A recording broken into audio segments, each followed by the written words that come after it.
আমেদাবাদ বিমান দুর্ঘটনার পরে সোশ্যাল মিডিয়া জুড়ে ছড়িয়ে পড়েছে একটি ছবি।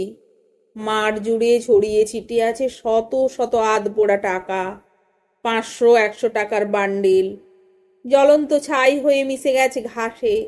অর্ধপোড়া পাসপোর্ট, ছিন্ন ভিন্ন পরিচয়পত্র, অচেনা মুখগুলোর ছবি, কিছু হাহাকার মাখা দলিল, সব মিলেমিশে এক গভীর আর্তনাদ। এক মুহূর্তে যেন সব থেমে গেল। যে টাকাকে ঘিরে এত আকুলতা, এত যুদ্ধ, তা আজ নিঃশব্দ, জ্বলে পুড়ে ধূসর। কি নিঃসঙ্গ সে মৃত্যু, কি নির্মম সে পরিণতি। প্রতিদিন আমরা টাকার জন্য ছুটে চলি। কেউ ঘুম ভেঙে প্রথম ট্রেন ধরেন, কেউ বা রাত জেগে ফাইল সাজান, আবার কেউ নিজের আনন্দগুলো বন্ধক রেখে ভবিষ্যতের সুরক্ষায় বিনিয়োগ করেন। কেউ ভালোবাসাকে সময় দিতে পারেন না, কেউ ছেলে মেয়ের মুখ থেকে হাসি ছিনিয়ে নেন স্ট্যাটাসের জন্য, কেউ সম্পর্কের ওপরে ফেলে দেন হিসেবের ছায়া। জীবনের প্রতিটা বাঁকে আমরা ভাবি, আরো একটু পেলে হয়তো জীবনটা পূর্ণ হবে, অথচ সেই পূর্ণতায় পৌঁছানোর আগেই আমাদের থামিয়ে দেয় সময়ের গাড়ি। সত্যি বলতে কি, আমরা যত টাকা জমাই, জীবন ততটা সময় দেয় না তাকে ছুঁয়ে দেখা। কেউ যেতে পারেন না সেই পাহাড়ে যেখানে বলেছিলেন একদিন যাব, আর কেউ বা সাহস পান না মনের মানুষটিকে বলতে, ভালোবাসি তোকে। আমেদাবাদের সেই পোড়া নোটগুলো যেন সেই না বলা কথাগুলোর গোপন চিঠি, যা আগুনের আঁচে আজ চিরতরে নিশ্চিহ্ন।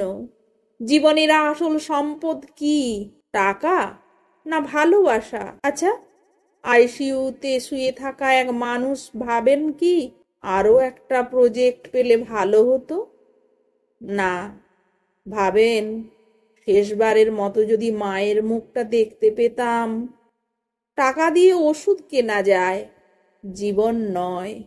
টাকা দিয়ে বাড়ি কেনা যায়, ঘর নয়। টাকা দিয়ে জামা কেনা যায়, ভালোবাসা নয়। টাকায় সুরক্ষা মেলে, সম্পর্ক নয়। তাই আজ এখানেই থেমে একটু নিঃশ্বাস নিন। খেয়ে ফেলুন আপনার প্রিয় খাবারটা, ভুলে যান ক্যালোরির হিসেব। ফোন করে বলুন মাকে, ভালোবাসি মা। বাবাকে বলুন, তুমি ছাড়া কিছু হতো না আমার বাবা। পুরনো বন্ধুকে টেক্সট করুন, তুই ছিলি বলেই পারলাম। প্রেমে থাকলে বলেই ফেলুন, তুই ছাড়া আমি অসম্পূর্ণ। হয়তো আগামী সেকেন্ডটাই শেষ সেকেন্ড, কে জানে। আমেদাবাদের সেই ছাই হয়ে যাওয়া টাকাগুলো, সেই অন্ধকারে ঢেকে যাওয়া যাত্রাপথ আমাদের সামনে রেখে গেল একটা কঠিন প্রশ্ন। শেষে থেকে যায় কি? টাকা নয়, মানুষ, সম্পর্ক, ভালোবাসা। তাই প্রাণ খুলে বাঁচুন, সর্বস্ব দিয়ে ভালোবাসুন। দুঃখ পেলে কেঁদে নিন, ইচ্ছে করলে হাসুন, মন চাইলে জড়িয়ে ধরুন আপনার প্রিয় মানুষটিকে। কারণ মৃত্যু তো আর খবর দিয়ে আসে না।